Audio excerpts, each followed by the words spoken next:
Good day guys, ito tayo. Nagra-rockhound dito sa ilog. Ito may nakita tayong pet wood. Ayan yung tsura niya. Ayan, ganda siya oh. Medyo malit nga lang siya pero okay na rin. Kunin natin, basahin natin. Medyo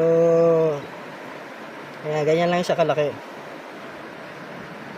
Gasan natin. Ito ay pet wood.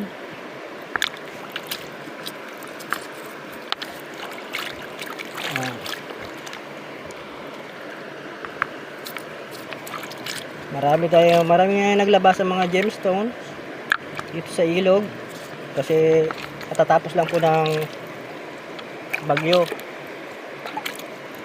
Ito, nagsisilabasan sila.